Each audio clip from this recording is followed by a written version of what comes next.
It doesn't get any bigger than the Las Vegas Raiders versus the Kansas City Chiefs, especially when it means something, and it meant a lot to both teams. The Chiefs came in leading the AFC West at 7-3, but lost 2 of their last 3, so they had to get back on track. The Raiders came in just outside the playoff picture at 5-6, but with a new hope after interim head coach Antonio Pierce took over, and they came in winning 2 of their last 3. With 6 games left, that's a big game. It was so big, edge rusher Max Crosby became the first player in the NFL to play this season after being listed as doubtful on the injury report. But unfortunately, the Raiders came up a little short. The game left me some questions and some takeaways. We'll start with the question. What happened to the Raider offense that had no problems moving the ball and scoring in the first half? They disappeared in the second half. They started out aggressive and with a good game plan featuring Josh Jacobs in the running game and Devontae Adams down the field off of it. The Raider offense scored 14 unanswered. That could have been 17 in the first half. But unfortunately, they didn't stay aggressive, so the Chiefs would run off 14 unanswered of their own to go into the locker room tied at 14. Jacobs had 110 yards on 20 carries, but the Chiefs slowed him down in the second half because the Raiders shut down the vertical game. Why didn't they keep making the Chiefs pay for putting 8 in the box? Is it the 3 interceptions O'Connell threw in the last game after a good start?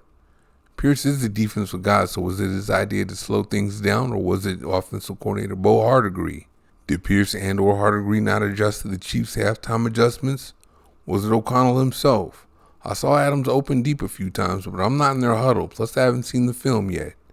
These are the questions I have, though. One of my takeaways is the Raiders need corners. These Chiefs receivers had a get-right game on Raider corners. Nate Hobbs is playing very well this year, but he can only cover one receiver at a time. Jacorian Bennett was the starter to begin the season, but he has since fallen out of the starting lineup. He wasn't even active. I guess the 2023 4th-round pick isn't ready yet. And Meek Robertson has taken his spot, but he hasn't fared too well either since his game-winning interception against the Green Bay Packers. This year the Raiders have been at their best, with Hobbs outside, Marcus Peters on the other side, and Tyler Hall in the slot. Peters may not be around much longer, though.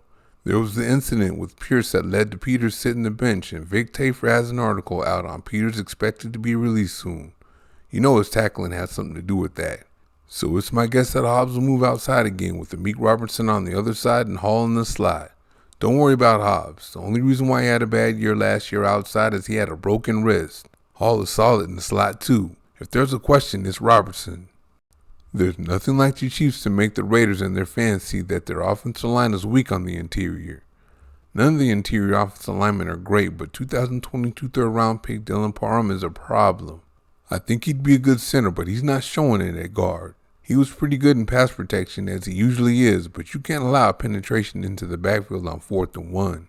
Chris Jones made easy work out of him on that play. I know that's Chris Jones, but he plays for the Chiefs, and that's what it is. If he can't block him on short yardage plays, the Raiders need to find someone that can, right? That's the school I'm from.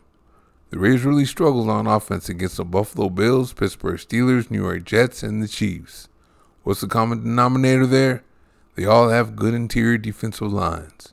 To win in the NFL, the Raiders have to be able to get that yard on 4th down when everyone in the stadium knows Jacobs is getting the ball. So much of this game is about power and grit, and the interior offensive line is an area where the Raiders don't have much of it. I know, some of you guys are going to be in the comment section saying, well, what about the defensive line? What about the interior defensive line? Yeah, I know about that, but that was a takeaway from like 10 games ago, not from today. The takeaway from week 12 is the Raiders need corners because Peters is up out of there. You can't accept that type of effort toward tackling, and he had the nerve to get into it with Pierce about it.